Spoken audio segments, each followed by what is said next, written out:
Shalom, shalom, shalom bien-aimés. Shalom. Nous rendons grâce à Dieu pour l'opportunité qu'il nous accorde d'être là aujourd'hui. Nous sommes là, comme nous avons l'habitude de le faire chaque samedi, dans nos différents programmes, dans nos différents lives. Nous avons l'habitude de le faire. Nous bénissons le Seigneur qui nous a gardés toute la semaine.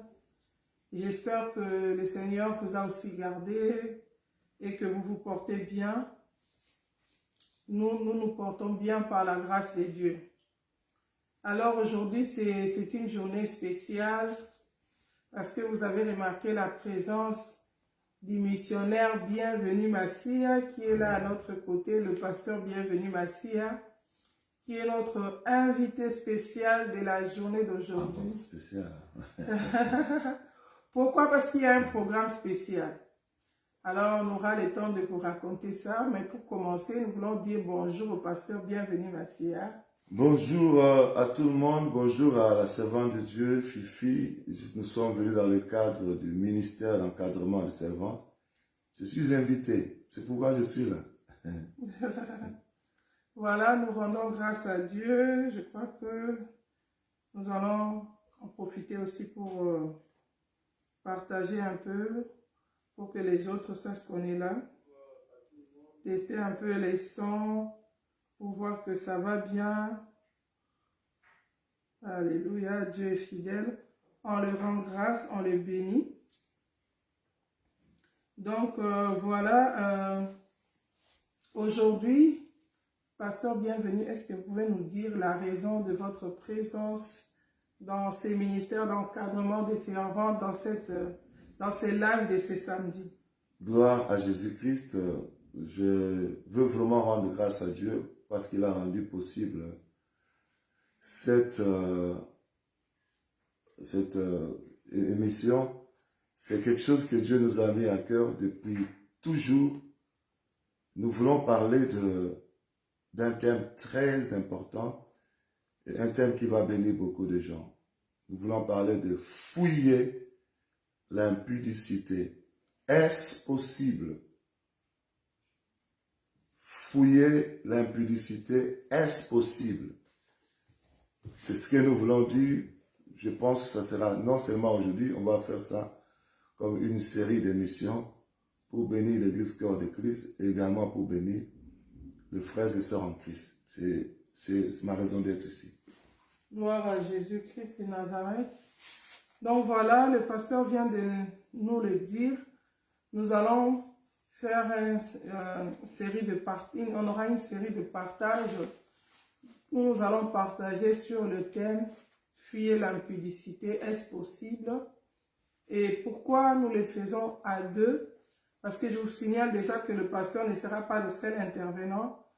Maman Fifi va aussi intervenir. Pourquoi? Parce que cet enseignement sera soutenu par notre témoignage, les témoignages de notre parcours avec Jésus. Nous avons tous deux une histoire avec Jésus. Avant de donner nos vies à Christ, nous avons rencontré Jésus. Nous avons eu un parcours jusqu'à ce que notre chemin se croise, jusqu'à ce qu'on arrive au mariage. Avant le mariage, il y avait les fiançailles. Pour ceux qui ne savent pas, le pasteur Bienvenu, c'est mon époux. C'est pas seulement mon pasteur, c'est aussi mon époux. C'est mon chéri, c'est le papa de mes enfants. Donc le Seigneur nous a mis ces fardeaux-là de partager notre témoignage pour édifier les autres, pour édifier aussi les enfants de Dieu par rapport à ces thèmes. Fuyer l'impudicité, est-ce cela est possible? Voilà, peut-être d'autres personnes vont se demander, mais si c'est important, hein, pourquoi seulement il faut que la femme parle, pourquoi pas l'homme seulement? Il s'agit de notre témoignage et le Seigneur a déposé les fardeaux dans nos cœurs pour l'édification des autres. C'est comme Priscilla et Aquilas. La Bible nous montre qu'ils étaient des couples de missionnaires, des serviteurs de Dieu. Quand ils ont observé Apollos, ils ont remarqué la manière dont Apollos servait le Seigneur. Ils l'ont appelé des côtés pour lui expliquer plus exactement les choses de Dieu. Oui, par la grâce de Dieu, notre expérience, notre témoignage peut aider aussi beaucoup des couples, des serviteurs de Dieu, des enfants de Dieu, de jeunes sœurs, de jeunes frères, parce que avant de devenir époux et épouse, nous étions aussi jeunes sœurs dans le Seigneur, jeunes frères dans le Seigneur. Nous avons évolué et pendant tous ces trajets-là, nous avons eu des moments où nous étions appelés à fuir l'impudicité. Donc, je vais remettre la parole au pasteur bienvenu. C'est lui qui va nous conduire dans notre moment de partage. Ouais, que le Seigneur vous bénisse, comme j'avais dit. Je veux vous dire la vérité, comme je l'ai toujours dit. L'impudicité, c'est quelque chose que le diable utilise beaucoup dans ces temps de la fin pour disqualifier un certain nombre de personnes, un certain nombre de chrétiens dans la course pour le salut, pour l'éternité. Et il y a des frères et sœurs en Christ à qui nous allons communiquer l'expérience, comment nous avons fui l'impudicité nous-mêmes, et qu'est-ce que la Bible d'abord recommande pour, Dieu nous a dit, fouiller l'impudicité, et qu'est-ce que la Bible recommande pour que nous puissions fuir l'impudicité. Il y a des gens qui, peut-être, ils ont vu fouiller l'impudicité, mais ils ne savent pas comment fouiller. Comment fuir l'impudicité? Nous allons expliquer ces choses pour amener un frère, une sœur. Et nous avons remarqué ceci. Je vais vous dire la vérité. Les frères et sœurs en Christ, dans ce temps de la fin, ne fouillent plus l'impudicité. Nous avons également remarqué que beaucoup de fiancés ne fouillent plus l'impudicité. Nous avons aussi remarqué même beaucoup de hommes et de femmes mariés, au lieu de fuir l'impudicité, ils restent là-dedans. Nous avons enfin remarqué, il y a d'autres églises même qui ne prêchent pas le message qui pousse aux gens de fuir l'impudicité. Et dans tout ça, nous nous sommes décidés, parce que Dieu nous a mis à cœur, nous sommes décidés de communiquer ce message qui bénira beaucoup de chrétiens, je suis sûr. Amen. Gloire à Dieu, on rend grâce à Jésus. Mais pasteur, pourquoi seulement il faut fuir l'impudicité? Ah, ça c'est une très bonne question, servant de Dieu. Il faut fuir l'impudicité parce que, premièrement, l'impudicité, la Bible dit ceci. On va nous lire dans 1 Corinthiens chapitre 6. Dans 1 Corinthiens chapitre 6. Verset 18. Au verset 18. La sœur Fifi va nous lire ça. 1 Corinthiens 6, 18. Je lis au nom de Jésus. Amen. La Bible dit, fuyez l'impudicité, quelque autre péché qu'un homme commette, ce péché est hors du corps. Mais celui qui se livre à l'impudicité prêche contre son propre corps. Amen. Ça dit, même Dieu dans la Bible, 1 Corinthiens chapitre 6, verset 18, nous dit, fouillez l'impudicité. Il y a plusieurs péchés dans la Bible, mais pourquoi seulement pour le compte de l'impudicité, il dit de fuir? Pourquoi il n'a pas dit fuir les mensonges? Pourquoi il n'a pas dit fuir les mauvaises pensées? Mais il dit fouiller l'impudicité. Et il nous explique pourquoi il faut fuir.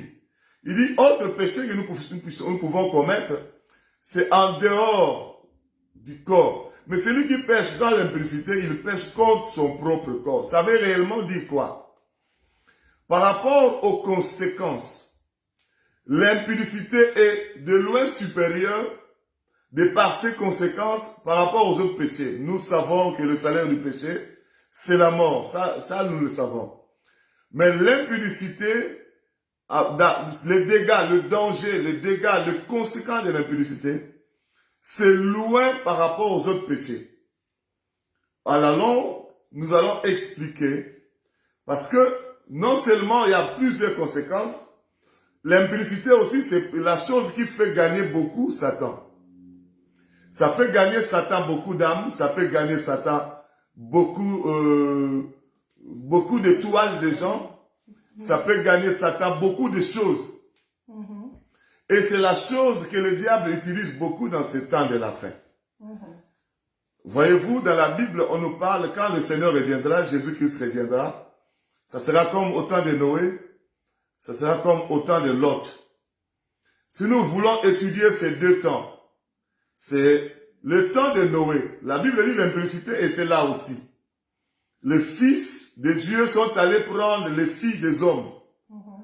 Ils ont eu à commettre l'impudicité. Et ils ont enfanté des géants à l'époque.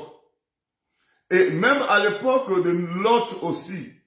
La Bible dit que Sodome et Gomorrhe, même les hommes ont voulu faire l'impudicité avec les anges que Dieu avait envoyés.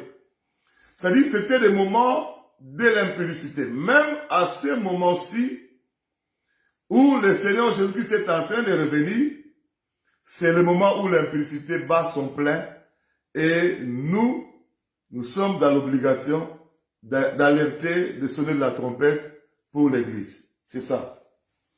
Gloire à Dieu, donc nous avons compris combien c'est important de fuir l'impudicité. Mais comme ça, il y a d'emblée une question qui me vient à l'esprit, mais c'est qui est appelé à fuir l'impudicité? Est-ce que ça concerne tout le monde? Quelqu'un d'autre peut dire, bon là c'est ton avis, mais moi, bon, de quoi je me mêle, quoi? C'est qui en fait qui est appelé à fuir l'impudicité? Gloire à Jésus-Christ.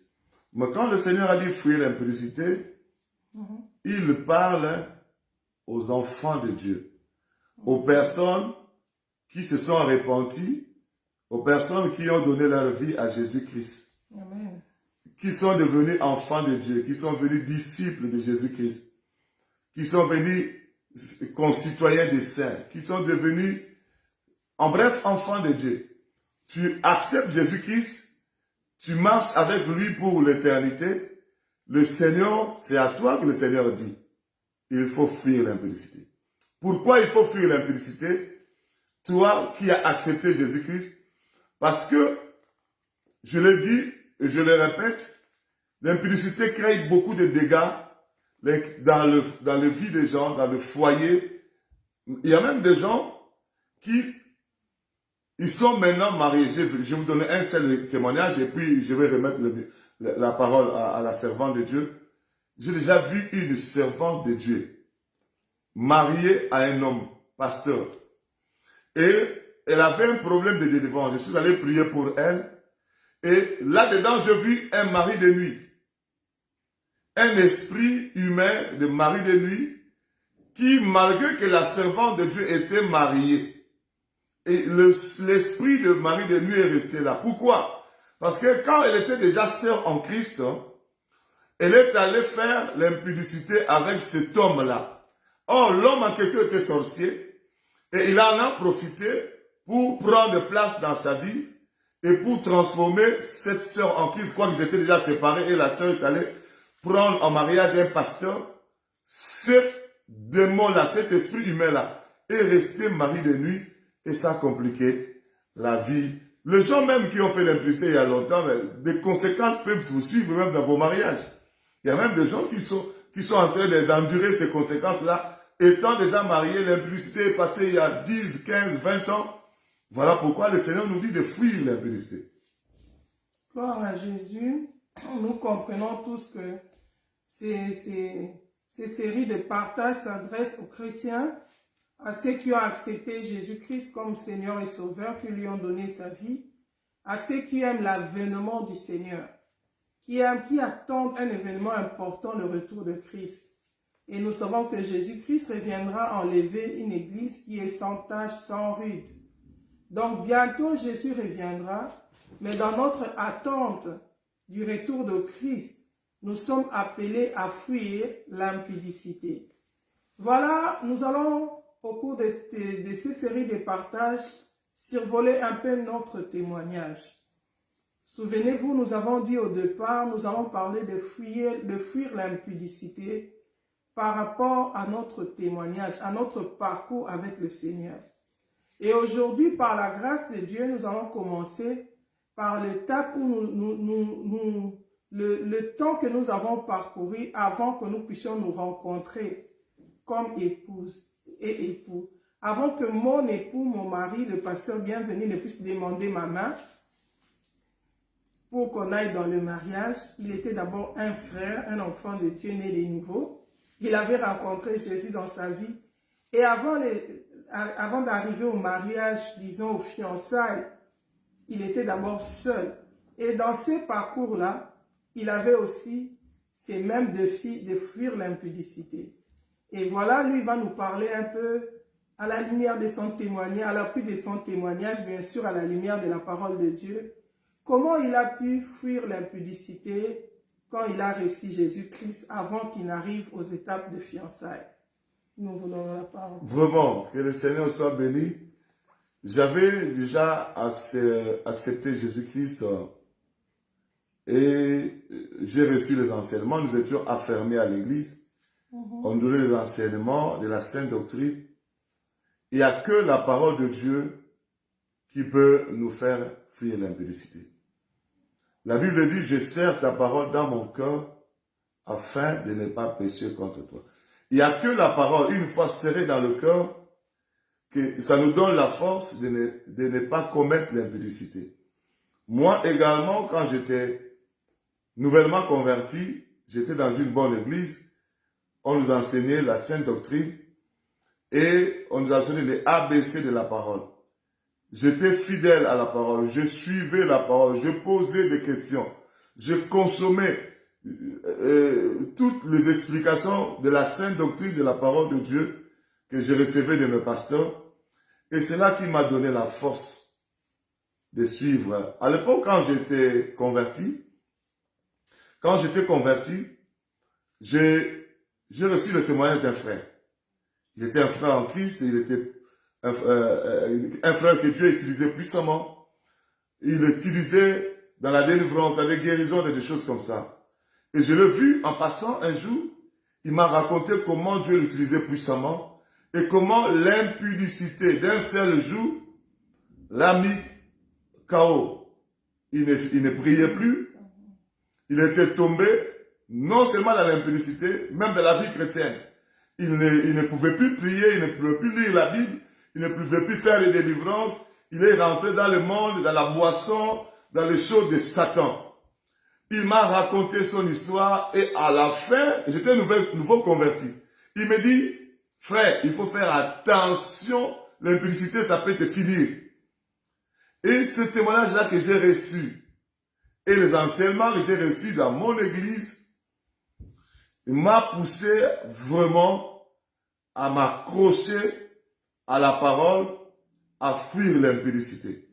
Non seulement ça, je savais, j'ai pu fuir d'abord la première des choses, le milieu impudique. Avant de me convertir, j'étais dans ce milieu-là. On allait dans les boîtes de nuit, on allait dans le bar, prendre l'alcool, fumer la cigarette. On était dans le coin de rue, regarder les femmes qui passent, faire la cour aux femmes. Et lorsque je me suis converti, la première des choses que je fais, à part les enseignements, à part le témoignage que j'ai reçu, c'était de fuir ces milieux. J'ai quitté ces milieux impudiques qui réfléchissaient en termes d'impudicité. Je suis allé dans le milieu des enfants de Dieu. La Bible dit, sortez du milieu d'eux. Je suis sorti de ces milieux-là. Je suis allé dans le milieu des enfants de Dieu. J'avais comme amis, comme les gens que je partageais, c'était des frères et sœurs en Christ.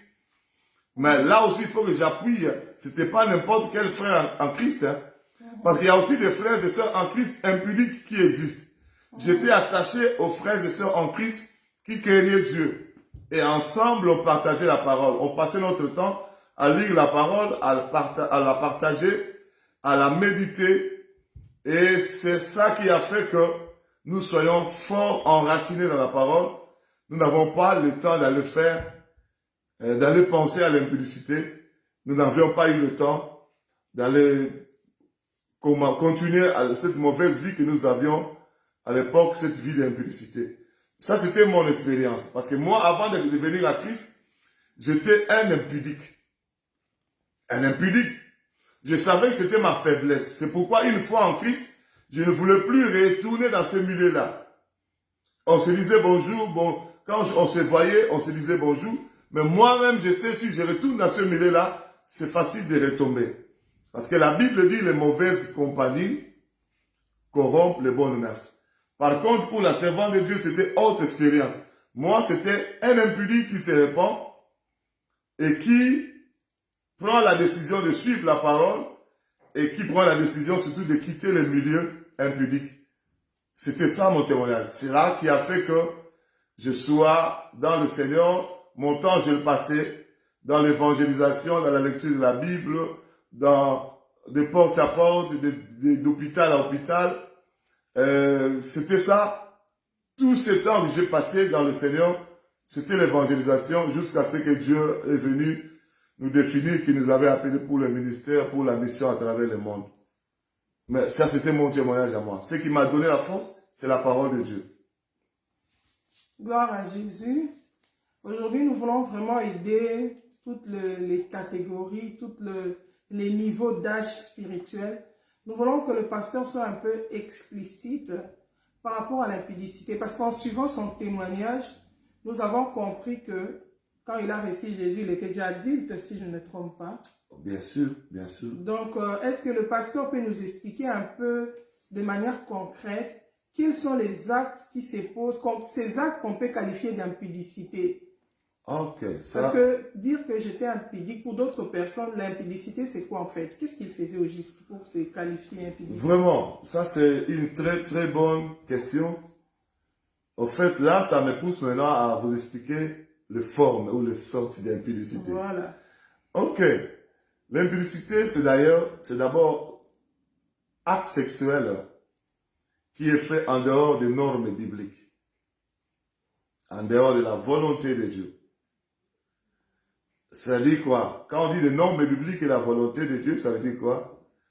Dans les normes bibliques, un acte sexuel, ce n'est pas un péché lorsque c'est fait dans le cadre du mariage. La relation sexuelle dans le mariage, ce n'est pas un péché. C'est d'ailleurs une bénédiction. Mais, quand je dis acte sexuel fait dans les normes bibliques selon la volonté de Dieu, c'est-à-dire, si ce n'est pas dans le cadre du mariage, ce n'est pas biblique. Donc, si nous regardons vraiment la Bible, celui qui est appelé dans l'acte sexuel, dans les relations sexuelles, c'est la personne qui est mariée. Une femme qui est mariée à un homme qui est marié à une femme. Mais en dehors de ça, l'acte sexuel, selon la Bible, pour les enfants de Dieu, c'est interdit. C'est-à-dire, quelqu'un qui n'est pas marié et qui prend une femme, un homme pour des rapports sexuels, c'est ça l'impudicité. L'impudicité, ce n'est pas seulement quelqu'un, homme, des copains, copines, non, non. L'impudicité, c'est aussi les fiançailles impures. Deux personnes qui sont fiancées, mais qui ne sont pas encore mariées. Là, on va revenir dans notre deuxième émission. Mais nous avons vu dans la Bible Marie et Joseph, le père de Jésus-Christ, la mère de Jésus-Christ, Marie et Joseph, Marie la mère de Jésus-Christ, ils étaient fiancés. La Bible souligne que Marie était vierge. Ça veut dire qu'ils ne sont pas allés dans les aventures sexuelles.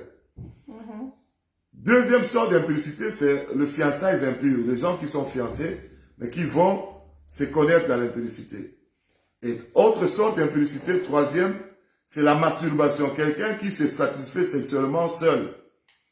Ici en Europe, il y a des gens même, il y a des magasins qui vendent de parties génitales en plastique d'hommes et de femmes pour permettre aux hommes et aux femmes de se masturber. La masturbation. Il y en a qui l'en font en utilisant sa propre main, en utilisant je ne sais pas quel autre instrument pour se masturber. Ça aussi, c'est l'impudicité. L'impudicité, ce n'est pas seulement la masturbation. L'impudicité, ça peut aller plus loin. L'impudicité, c'est la zoophilie. Quelqu'un qui va s'accoupler avec un animal, avec une bête. Ça existe. Non seulement la zoophilie, c'est l'impudicité, mais il y a aussi ce qu'on appelle la nécrophilie. Il y a des gens qui couchent avec les cadavres. Il y en a qui se passent. Non seulement la nécrophilie, il y a aussi ce qu'on appelle l'impudicité par participation. C'est-à-dire, j'ai un ami impudique, j'ai un ami qui commet l'impudicité, mais moi je participe. Je mets ma chambre pour qu'il commette l'impudicité, ou bien je prends mon téléphone pour l'aider à appeler son ami, sa copine. Tout ça, je participe dans cette impudicité-là. On peut aller même plus loin. L'impudicité par habillement. Quand on s'habille d'une manière sexy, on est impudique.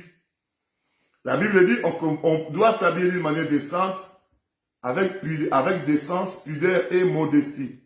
L'impudicité, ça va aller plus loin. Les deux personnes mariées qui quittent chacun son partenaire pour aller voir ailleurs. C'est aussi de l'impudicité. L'impudicité, il y a plusieurs formes d'impudicité. Nous parlerons également de l'impudicité par le maquillage. L'objectif du maquillage et de rouge à lèvres, de tout ça comme objectif l'impudicité. J'ajoute encore l'impudicité avec quelqu'un de la même famille. On appelle ça inceste. Deux personnes d'une même famille qui vont dans l'impudicité, on appelle ça inceste. C'est aussi l'impudicité. C'est-à-dire, l'impudicité, c'est dans toutes ces formes-là. Quelqu'un qui s'habille mal, il commet l'impudicité. Parce que la Bible dit, si on regarde seulement quelqu'un avec un regard chargé de désir, on commet l'impudicité. Si quelqu'un s'habille mal, ça dit, il permet aux gens de regarder son corps, ses parties du corps, et il permet aux gens de commettre l'impudicité avec la personne qui est mal habillée. C'est-à-dire, la servante de Dieu, l'impudicité, c'est dans toutes ces formes-là. Donc voilà, pour revenir au témoignage du pasteur, donc lui, il était déjà adulte, hein. Donc il faisait déjà l'impudicité en tant qu'adulte. Il avait, si je comprends bien, vous aviez des copines et vous sortiez avec des femmes avant de rencontrer Jésus. Et quand vous avez rencontré Jésus, vous avez arrêté ces pratiques-là. Ah, bien sûr que oui, parce que quand j'ai rencontré Jésus-Christ, comme je l'ai dit, j'ai été enseigné. Et l'enseignement m'a dit que le corps, ce n'est pas pour l'impudicité, mais le corps, c'est pour le Seigneur. C'est toujours dans 1 Corinthiens chapitre 6, je peux vous lire ça.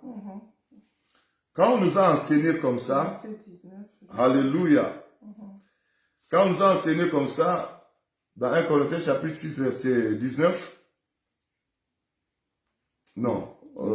Ne savez-vous pas que votre corps est le temple du Saint-Esprit qui est en vous? Non, c'est au verset 13, là où j'allais. Oh, vas-y. 1 Corinthiens chapitre 6, verset 13. Les aliments sont pour le ventre et le ventre pour les aliments. Et Dieu détruira l'un comme les autres. Mais le corps n'est pas pour l'impudicité, il est pour le Seigneur et le Seigneur pour le corps. C'est-à-dire le verset qui m'a aidé, quand j'ai compris finalement que mon corps c'est le temple du Saint-Esprit et que mon corps n'est pas pour l'impudicité mais c'est pour le Seigneur.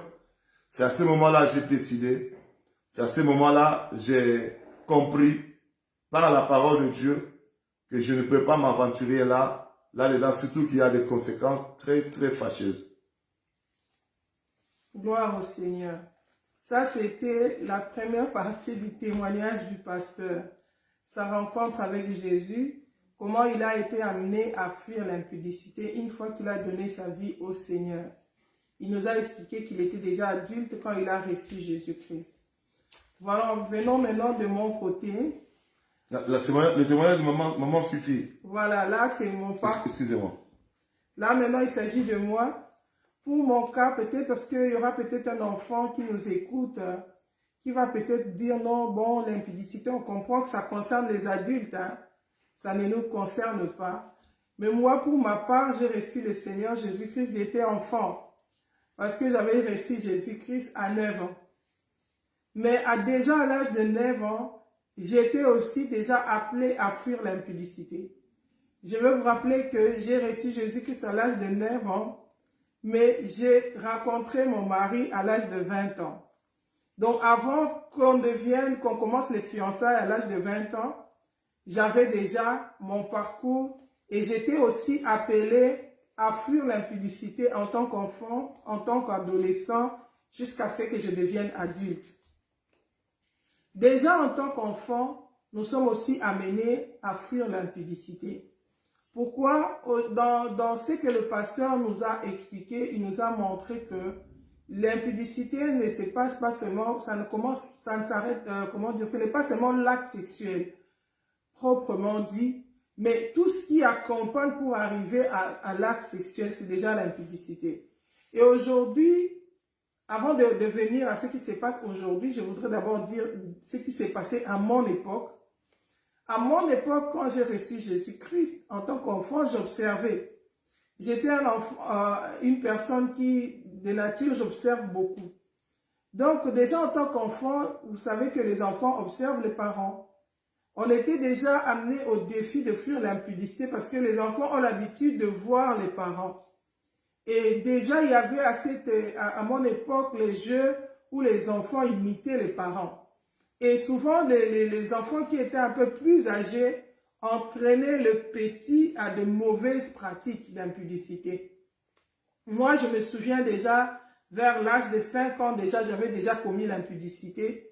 Pourquoi? Parce qu'on avait imité les parents. On va faire les jeux de papa et maman, on entre dans le drap, et à mon époque, c'était même entre filles et filles. On l'a fait, celle qui était plus âgée de plus de 7 ans que moi, m'a dit non, viens, on va voir, regarde, on va observer les parents. Or déjà, les enfants observaient les parents pendant qu'ils sont dans leur intimité, c'est déjà une abomination, c'est une malédiction. Et Satan maudit beaucoup d'enfants comme ça, c'est pourquoi on demande aux parents de bien s'habiller, de se couvrir, même quand vous allez dans votre intimité, puisque vous êtes marié, vous avez droit. Il faut éviter que les enfants voient cela. Donc, à notre époque, à mon époque, déjà, il y avait cette pratique-là. Et il y avait déjà cette pratique, à part le fait de faire les jeux de papa et maman, comme beaucoup d'enfants ont l'habitude de les faire. Il y avait aussi les pratiques des carines. À notre époque, on appelait ça carine, c'était des lesbianismes. Ça veut dire qu'il y a des filles qui sont un peu plus âgées, qui prennent de petites filles comme leurs enfants, comme leurs copines, quoi. Au lieu d'avoir des copains, mais tu es la copine de ta copine. Elle fait un peu les coachings, elle fait la jalousie, tu l'appartiens, tu es sa femme. Cet esprit-là d'impudicité était déjà. Parce qu'aujourd'hui, beaucoup de gens, c'est pourquoi la Bible dit, des fois on entend dans des témoignages, il y a des gens qui meurent, qui se retrouvent dans le département des impudiques, qui sont tourmentés dans le feu, ils se demandent, mais pourquoi je suis vierge, comment je dois me retrouver dans ce département, je ne suis jamais allée avec les hommes. Mais moi, dans mon témoignage, je me suis mariée vierge, comme on l'a dit. Selon le monde, on m'a clamé parce que je faisais l'honneur de mes parents, je me suis mariée vierge. Mais devant Dieu, Dieu ne me voyait pas vierge parce que j'étais déjà passée dans ces pratiques impudiques. Quoique je n'étais pas physiquement déviergée. C'est pourquoi la Bible dit, quand on regarde une femme avec le désir de la convoiter, on commet déjà l'impudicité.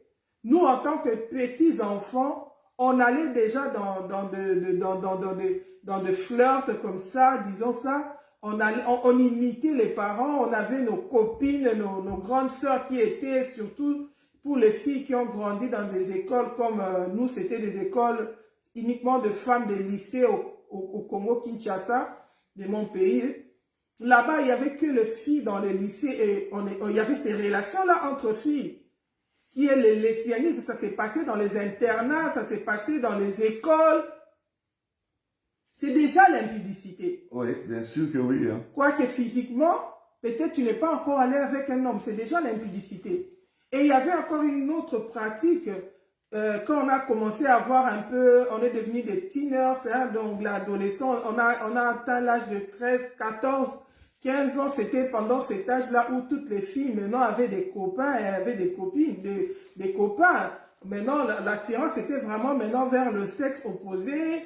C'était une tendance. Il y a beaucoup de jeunes filles qui prenaient des garçons parce que des fois, quand tu n'en as pas, les autres te regardent de travers et disent, c'est quoi, tu es lesbienne? C'est quoi, tu as des cicatrices dans tes cuisses ou quoi? Tu ne veux pas montrer ton corps? Hein, on était curieux. Il y en a qui sont allés dans l'impudicité par curiosité. C'était des pratiques qui accompagnaient notre jeunesse. À mon époque, à part ça, il y avait cette habitude de lire des photos romans parce que ce n'était pas encore développé comme aujourd'hui où il y a l'Internet, il y a cela. À notre époque, on lisait des histoires d'amour, des photos romans. Hein, tu lis ça et puis tu veux reproduire. on lisait des Arlequins, de tout ça, c'était des romans qui est attiré vers la sexualité, vers des trucs érotiques. Qui prépare. Qui prépare et qui suscite l'appétit sexuel. C'est comme ça que beaucoup de jeunes, de filles de mon âge, ils sont allés vers des copains parce qu'ils voulaient reproduire l'histoire qu'il a vue dans le photoroman. Il est déjà possédé par cet esprit-là. Et il y en a même qui allaient même dans la masturbation. Il n'a pas le courage d'aller, mais il a tellement regardé ça, il est dans tous ses états, il est excité, il va se faire plaisir lui-même. Et beaucoup de jeunes filles de mon âge, on avait des problèmes spirituels, des maris de nuit. D'autres, c'est par rapport aussi aux problèmes, ce que nous appelons à l'héritage familial, des problèmes spirituels qu'on hérite de la famille. Mais d'autres aussi, Oui, c'est ça aussi, hein. D'autres maris de nuit, c'était aussi par rapport aux copains, par rapport aux gens qu'on a fréquentés, aux gens avec qui on est allé ensemble. Et d'autres jeunes filles allaient même plus loin à faire de pactes de sang. Ah, on s'aime beaucoup, on va faire la vie, on fait des pactes de paroles, on s'est dit, nous, on va seulement nous marier, quand on va grandir, on va rester ensemble, en dehors de toi, on ne pourra pas avoir, je ne serai pas heureuse. Mais c'est des paroles non pesées, on est enfant et après on oublie. Après, ça condamne la vie parce que la Bible dit que la vie et la mort sont au pouvoir de la langue. C'est comme ça que l'ennemi opérait à notre état. Et donc, pour ce qui me concerne, moi, je lisais aussi les Arlequins, je lisais aussi les photoromans, malgré le fait que j'étais physiquement vierge. Mais devant Dieu, j'étais impudique. Donc, j'avais déjà donné ma vie à Jésus-Christ, mais j'avais ces défis-là. Quand je me suis repenti, les jours où j'avais accepté Jésus, j'avais 9 ans, je n'avais pas encore fait ces pratiques ici, à part le fait d'aller imiter les parents là-bas à l'âge de 5 ans. J'ai demandé pardon pour les péchés que je faisais quand je me suis repenti. Mais après, il fallait fuir l'impudicité pendant cette période-là. Ce n'est pas venu du coup. C'est au fur et à mesure que on a commencé à écouter la parole de Dieu, qu'on a compris que donc ça aussi, c'est pas bien. Ah, donc même les musiques mondaines, c'est pas bien. Ah, donc même lire les Arlequins, les photoromans, c'est venu avec le temps quand on a écouté la parole et on a compris, on s'est repenti, on a pris la décision, on a renoncé à toutes ces choses pour se sanctifier pour le Seigneur. Voilà ce qui concerne mon témoignage. Mais actuellement, pasteur, oui, ça se passe comment l'impudicité?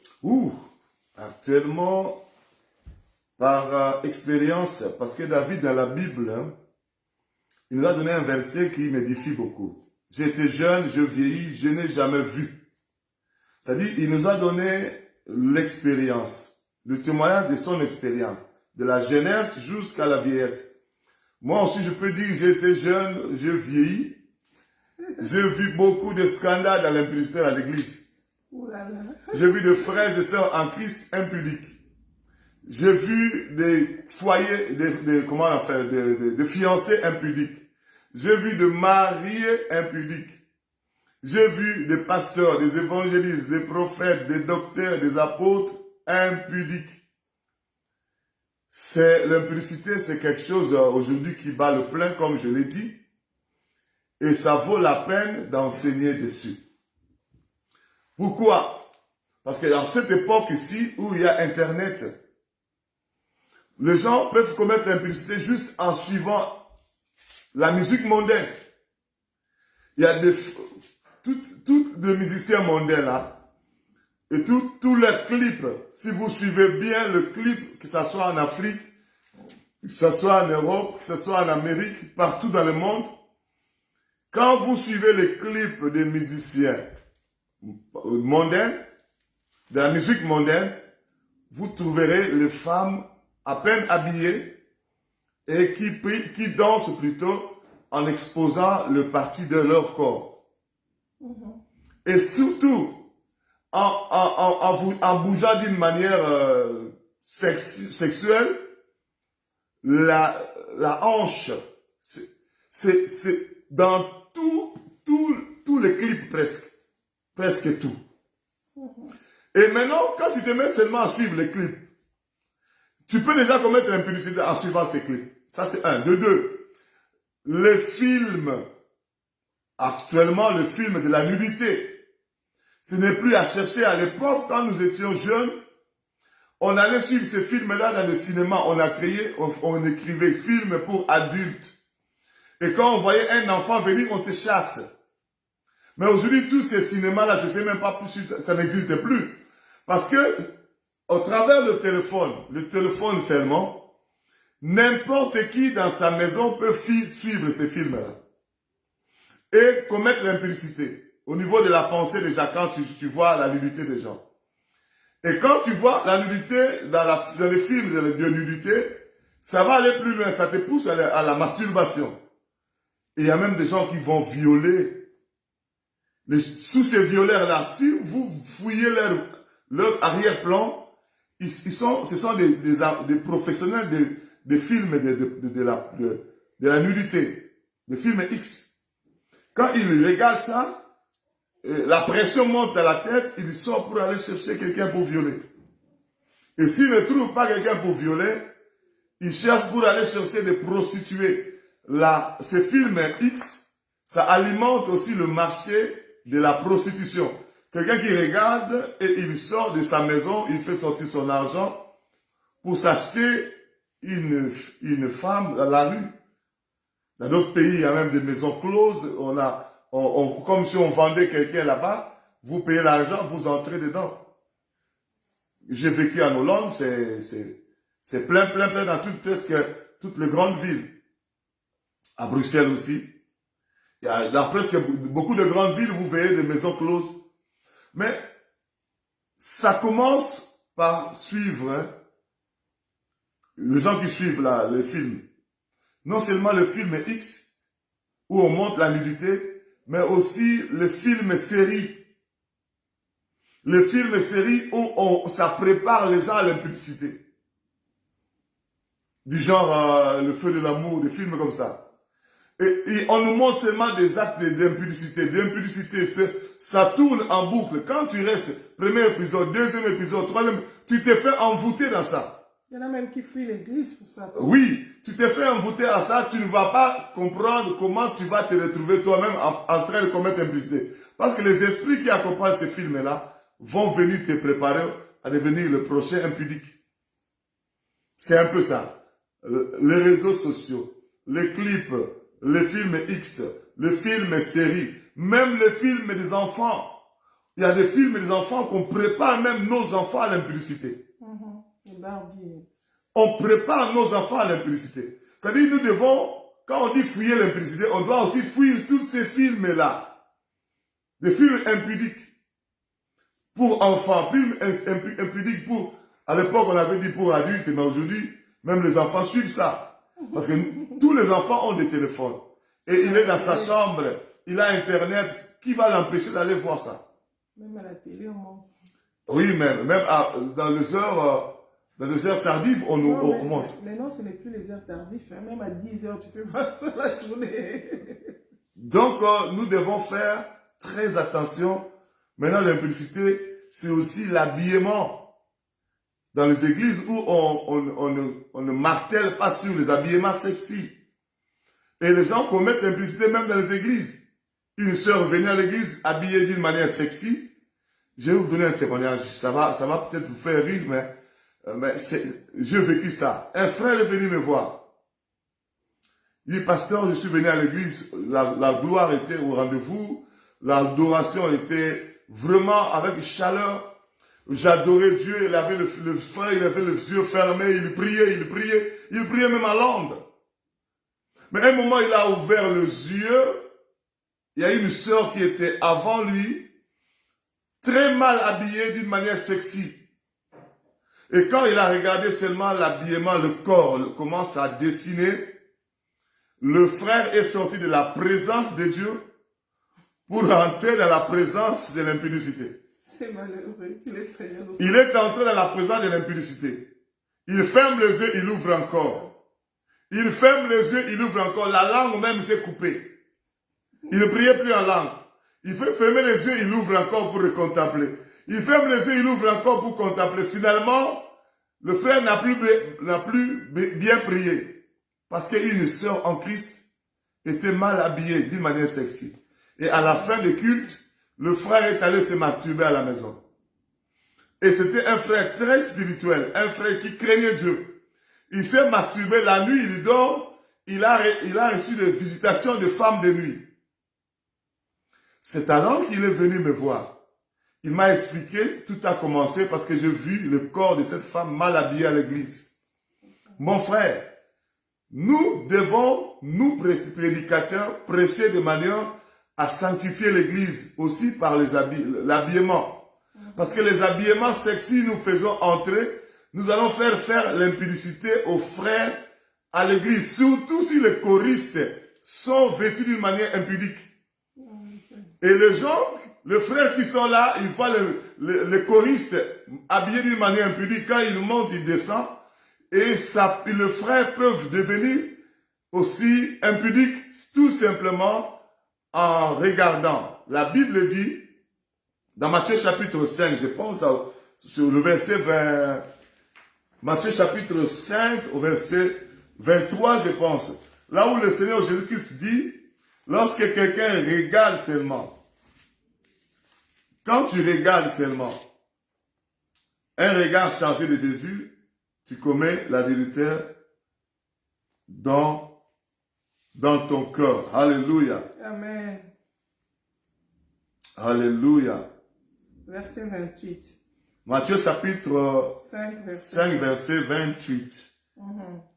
Or, à partir de 27. 27. Vous avez appris qu'il a été dit, tu ne commettras point d'adultère. L'adultère, c'est l'impudicité commise par les personnes mariées. Mais moi, je vous dis que quiconque regarde une femme pour la convoiter a déjà commis un adultère avec elle dans son cœur. Mais l'adultère et l'impudicité aujourd'hui peut se commettre au niveau du cœur. C'est-à-dire, je vois seulement le fait d'être mal habillé, d'être habillé sexy, ça permet aux frères de commettre l'impudicité avec vous au niveau du cœur. Parce que vos corps, les parties de vos corps sont dévoilées et la personne qui regarde au niveau de son cœur peut tomber déjà dans l'impudicité. Il commence à réaliser ce corps-là qu'il a vu et il tombe dans l'impudicité au niveau du cœur. Et je vous dis la vérité, non seulement il va tomber au niveau du cœur, et le corps d'homme peut réagir aussi. Le corps d'homme peut entrer en érection aussi, même à l'église. Et finalement, nous prédicateurs, nous serviteurs de Dieu, nous devons prêcher l'église de manière à les sanctifier, c'est-à-dire de manière à les exhorter à s'habiller d'une manière décente, avec pudeur et modestie. Aujourd'hui, là, l'impudicité, c'est même dans les églises avec les vêtements sexy. Gloire à Jésus. Là, nous sommes déjà déchiquetés pour aller à la fin de l'émission. Donc, nous avons déjà compris que nous sommes appelés à fuir l'impudicité.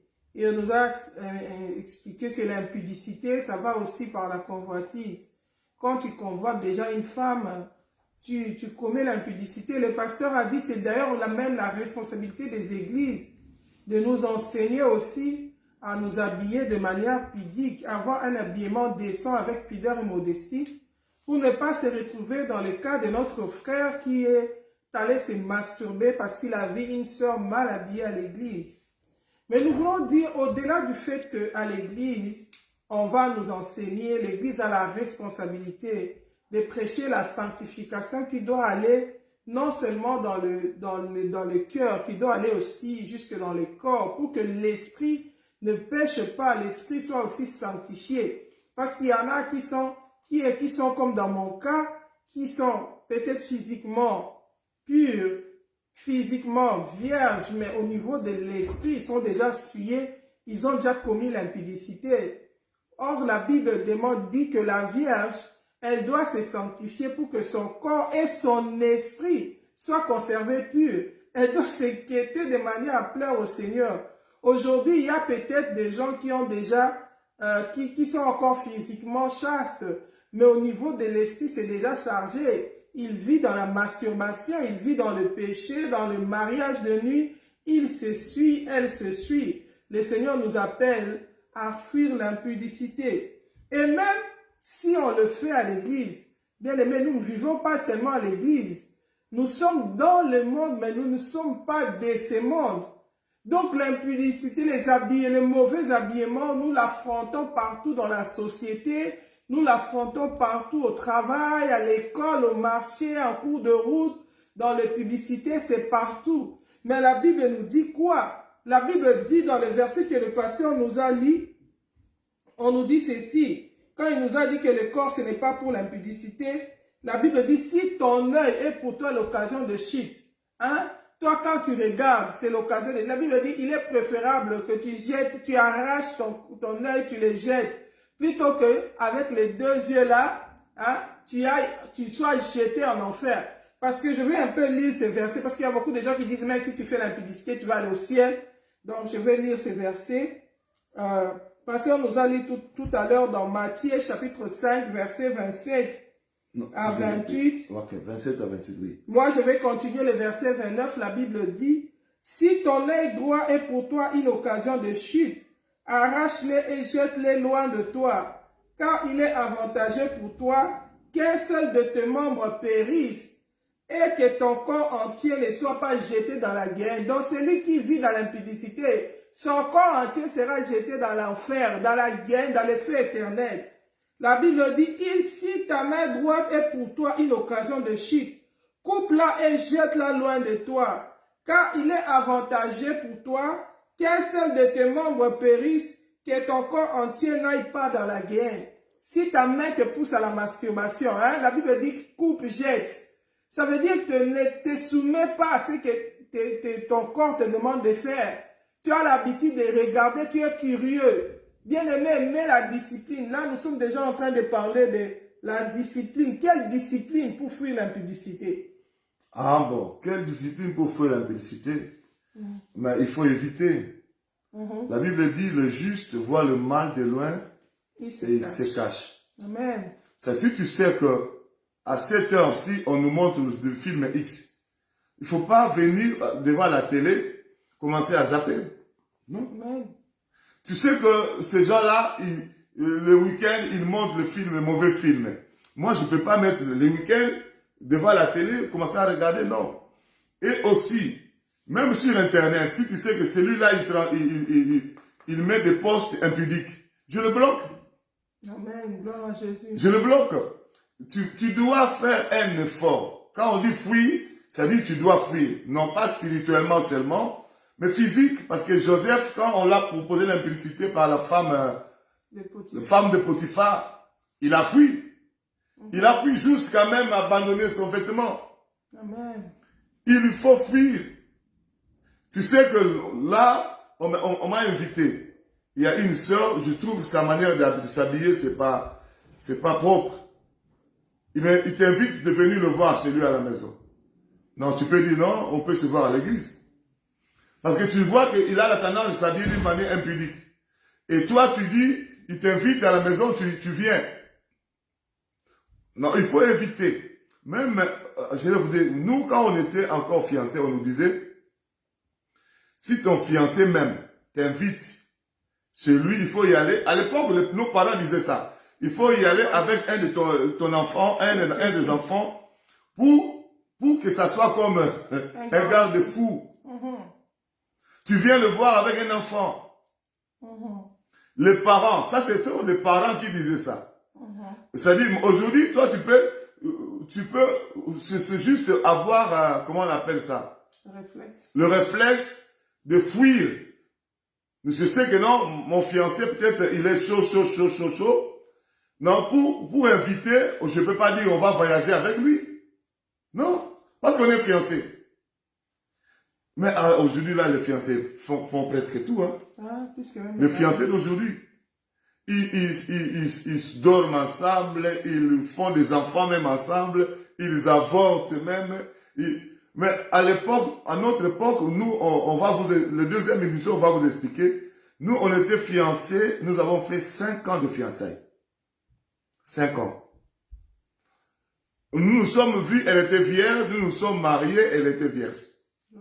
Ça veut dire que notre fiançailles, on ne passait pas notre temps à aller demander aller se toucher.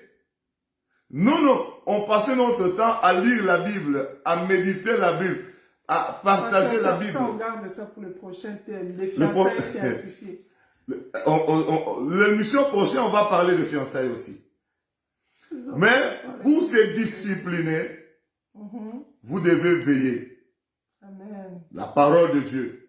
Je serre ta parole dans mon cœur afin de ne pas pécher. Médite la parole nuit et jour et agis fidèlement selon tout ce qui est écrit. Il faut te discipliner. Il ne faut pas aller dans le milieu qui peuvent te pousser à l'impudicité. Moi, je suis trop fort, je vais résister. Non, non, non. Ça me fait rire. La Bible, dans le livre de Psaume, chapitre 1er, verset 1 à 3, nous dit « Heureux celui qui ne s'arrête pas, qui ne s'arrête pas, qui ne s'assied pas, qui ne marche pas avec le pécheur, le moqueur, le pécheur, le moqueur. » Attends, je vais vous lire ce verset-là. C'est un verset qui va nous permettre à conclure même pour aujourd'hui. Psaume chapitre 1. Psaume chapitre 1, à partir du premier verset. Qu'est-ce que la Bible nous dit? Tu peux lire là-bas. La Bible nous dit ceci. Uh-huh. Heureux l'homme qui ne marche pas selon les conseils de méchants. Tu veux fuir l'impudicité, il ne faut pas suivre les conseils des méchants. Même si ton fiancé est dans la méchanceté, il ne faut pas suivre ses conseils.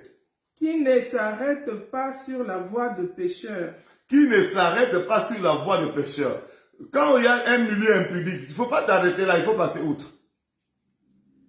Et qui ne s'assied pas en compagnie de moqueurs. Ah, les moqueurs aussi. Mais attendez. Je vais vous dire une chose. Quand il parlait, il y a quelque chose qui m'est monté. Le conseil des méchants ne veut pas... Quand on dit méchant, il y a aussi des prédicateurs méchants. Qui te donnent des conseils comme quoi tu dois. Je connais un prédicateur qui a dit, la femme doit se faire belle. Ça veut dire, il vous pousse maintenant à aller prendre toutes ces choses de séduction pour mettre sur vous. Et ça, c'est pas un bon conseil, c'est même pas une prédication. Ça, c'est un conseil de méchant. Il y a d'autres enseignements qui sont en vrai dit, en réalité, des conseils de méchants. Il faut faire très attention, il va te précipiter en enfer. Je connais encore un prédicateur qui dit, aujourd'hui, si une femme reste moche, c'est parce qu'elle-même veut. On a tout mis sur le marché pour que vous soyez transformés. Or, les choses de transformation, là, ce sont des choses, des accessoires de l'impudicité. Et Jézabel, la sirène. Et quand un prédicateur vous dit ça, vous dites Amen, vous allez acheter. C'est pourquoi les gens sont allés dans tous les sens. Il y a des gens qui déchirent leurs lèvres pour que ça gonfle, ça soit sexy. Il y en a qui coupent leur nez, si c'est le nez comme le mien, comme ça, pour que ça soit pointu. Il y en a qui font n'importe quoi pour être sexy. Et quelqu'un qui te donne un tel conseil, il ne t'aide pas. Conseil des méchants. Conseil des méchants. Mais tu n'es pas heureux. Que Dieu nous aide à ne pas conduire notre vie chrétienne selon le conseil des méchants. À ne pas nous asseoir avec les pécheurs. Parce qu'ils vont bombarder des discours impudiques. Et ça va te donner envie d'aller commettre l'impudicité. Il y a aussi des faux frères. Hein, qui te disent, mais tout le monde le fait. Tu sais pas, c'est pas seulement toi qui pries. Et si tu fais, ça fait quoi? Oui, on te pousse dans le péché. Pourtant, la Bible dit, éloigne-toi de tout frère. Celui qui se dit frère, enfant de Dieu, mais qui vit dans le désordre, qui vit dans l'impudicité, fuis-le, éloigne-toi de lui. Moi, j'ai tellement beaucoup de témoignages, beaucoup d'anecdotes. J'ai trouvé une sœur en Christ. Toute son église, elle est venue chercher la délivrance chez moi. Toute son église était des sœurs impudiques. Il y avait un système de copains-copines, copains-copines, copains-copines dans leur église. Et elle voulait rester chaste, sanctifiée, pas impudicité. Finalement, le garçon venait, il lui dit, non, moi je suis pas dans ces aventures-là. Moi, c'est la parole. Et finalement, tous les impudiques ont fait la réunion, ils ont dit, elle est lesbienne. Vous savez pourquoi elle n'aime pas des hommes, des frères? Elle n'aime pas l'impudicité parce qu'en réalité, elle est lesbienne. Quand on a regardé celle-là, elle est lesbienne. Celle à l'église, je vous dis. Et ça respirait partout. Elle a commencé à pleurer. Elle me parlait, elle pleurait amèrement. On l'accuse de lesbienne parce qu'elle ne veut pas commettre l'impudicité à l'église. Et finalement, je lui dis, ma soeur, si Dieu sait que tu n'es pas lesbienne, même s'ils veulent gâter ton témoignage, le témoignage de Dieu est plus fort. La Bible dit que le témoignage de Dieu est plus fort. Et cette sœur-là est arrivée à se marier. Elle a gardé sa chasteté jusqu'à ce qu'elle était mariée. Dans son mariage, quand on m'a invité, je suis venu danser. Avec joie. Amen. Mon frère, ma soeur, nous devons fuir l'impudicité. Aujourd'hui, nous avons simplement fait comme une sorte d'introduction. Nous allons continuer cela. Deuxième, troisième, quatrième. Fouiller l'impudicité. Est-ce possible? Nous pouvons dire, c'est possible avec Jésus-Christ. Soyez bénis. Amen. Gloire à Dieu. Donc voilà, aujourd'hui, nous avons vu comment fuir l'impudicité quand on rencontre Jésus-Christ. On ne peut pas rester dans le monde, on était dans l'impudicité. On vient au Seigneur, on continue à être impudique. Non. On doit se repentir de son ancienne vie et mener une nouveauté de vie. Mais il y en a aussi qui sont au fond de Dieu, mais qui vivaient encore dans l'impudicité, comme j'ai donné mon témoignage. Une telle personne, après avoir suivi cette émission, cette intervention, elle est touchée. C'est quoi la piste de solution pour lui, pasteur? Comment elle doit faire pour se réconcilier avec son Dieu? Oui, ça c'est encore une très bonne question. La Bible dit, est-ce que l'on tombe sans se relever? Ce qui étonne Dieu, ce n'est pas parce que nous sommes tombés. Ce qui étonne Dieu, c'est parce que lorsqu'il nous propose le moyen de se relever et que nous ne saisissons pas l'opportunité. Comme aujourd'hui, c'est aussi un moyen que Dieu a utilisé pour arriver à amener les frères et sœurs en Christ qui tombent dans l'impudicité maintenant, de se relever par la repentance. Amen. Même si tu n'es pas tombé dans l'impudicité aujourd'hui, je l'ai dit au cours de l'émission, il y a des gens qui sont tombés dans l'impudicité il y a longtemps, mais qui continuent à avoir des conséquences jusqu'aujourd'hui, même mariés, même hommes mariés, hommes-femmes mariés, ils sont en train de subir les conséquences jusqu'aujourd'hui. Nous devons nous repentir, renoncer à toutes les alliances qui ont été tissées par cette impudicité. Parce que dans la prochaine émission, nous parlerons des dégâts, des alliances et tout ce qui se passe. N'oubliez pas, tout ce qui se passe lorsque quelqu'un va dans l'impudicité. Le dégât que cela cause. Nous parlerons de ça. Et quand tu es dans la repentance, Dieu, la Bible dit, si vous confessez vos péchés, il est fidèle et juste pour vous pardonner et ensuite pour vous purifier de toute iniquité. C'est-à-dire, Dieu ne va pas seulement vous pardonner quand vous vous repentez, mais aussi, il va vous purifier.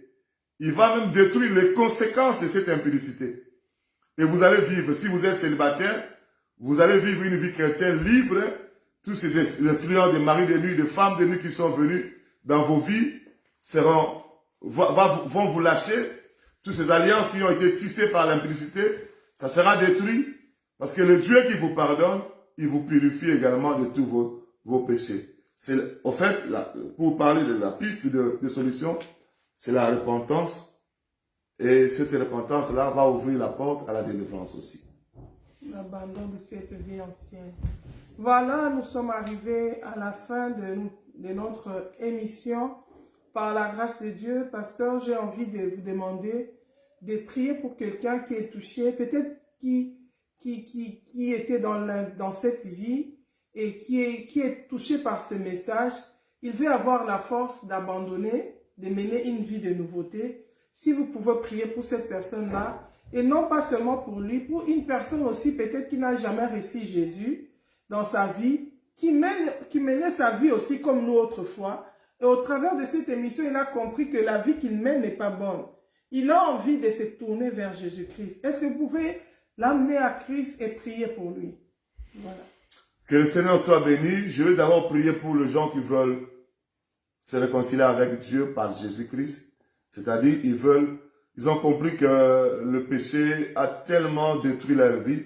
Ils veulent se repentir pour recevoir Jésus-Christ. Si vous êtes là, fermez seulement vos yeux. Et à tout moment, quand vous allez suivre le message, si vous êtes là, fermez vos yeux. Et moi, je vais prier. Et vous priez après moi. Et puis après, je prierai pour vous. Priez après moi, n'oubliez pas. Fermez les yeux. Père éternel. Père éternel. Père éternel, J'ai entendu ta parole. j'ai entendu ta parole. J'ai ouvert mon cœur maintenant. J'ai ouvert mon cœur maintenant. Je refuse Satan. Je refuse Satan. Je reconnais que je suis un pécheur. Je reconnais que je suis un pécheur. Je me répands aujourd'hui. Je me répands aujourd'hui. J'ouvre mon cœur. J'ouvre mon cœur. Je te reçois dans ma vie, Jésus-Christ de Nazareth, Je te reçois dans ma vie, Jésus-Christ de Nazareth. pour mon Sauveur et Seigneur personnel. Pour mon Sauveur et Seigneur personnel. Reçois-moi comme ton enfant. Reçois-moi comme ton enfant. Pardonne tous mes péchés. Pardonne tous mes péchés. Purifie ma vie par ton sang. Purifie ma vie par ton sang. Je vais vivre ma vie qui reste conformément à ta parole. Je vais vivre ma vie qui reste conformément à ta parole. Au nom de Jésus-Christ. Au nom de Jésus-Christ. Amen. Amen. Nos coordonnées sont là. Si je vais aussi prier, je n'ai pas oublié pour les gens qui ont compris le message de l'impudicité. Pour ceux qui ont reçu Jésus-Christ, écrivez-nous. Nous allons nous mettre à vous suivre. Même, on peut vous envoyer des livres, on peut vous envoyer des traités pour que vous puissiez comprendre comment évoluer dans cette nouvelle vie en Christ. Je vais prier pour ceux qui ont compris que leur vie était dans l'impudicité et qui veulent sortir. Père, je prie pour ceux qui sont dans l'impudicité ou bien qui se sont retrouvés dans ce message. Que le Saint-Esprit les amène dans la repentance et dans la délivrance. Et cela au nom de Jésus-Christ de Nazareth. Nous avons ainsi prié et nous disons Amen. Amen, amen. Voilà, nous allons nous arrêter là pour aujourd'hui. Bye bye. Nous vous souhaitons un bon week-end avec Jésus-Christ. Soyez bénis. Demain, par la grâce de Dieu, nous allons nous retrouver à Bruxelles dans notre église qui a commencé déjà la semaine passée, notre église de la sainteté dans l'avenue Charles Parenté numéro 8. Numéro 16. Numéro 16. Rue Charles Parenté numéro 16, à Gare du Midi. Bruxelles Midi. C'est juste à 3 minutes à pied. Voilà, nous allons nous retrouver là-bas de 9h à 12h par la grâce de Dieu. Nous vous aimons bien. Passez un bon week-end avec Jésus. Soyez bénis, soyez bénis. Notre prochaine, nous continuons ces séances de partage. Si Dieu le veut, le samedi prochain, nous allons parler des fiançailles sanctifiées. Comment l'ennemi aussi défie les enfants de Dieu pour que leurs fiançailles soient souillées. Et comment faire pour résister. Nous allons donner notre propre témoignage qui peut vous aider aussi pour que vous puissiez y arriver. Que le Seigneur vous bénisse. Shalom, shalom. Shalom, bye bye. soyez bénis.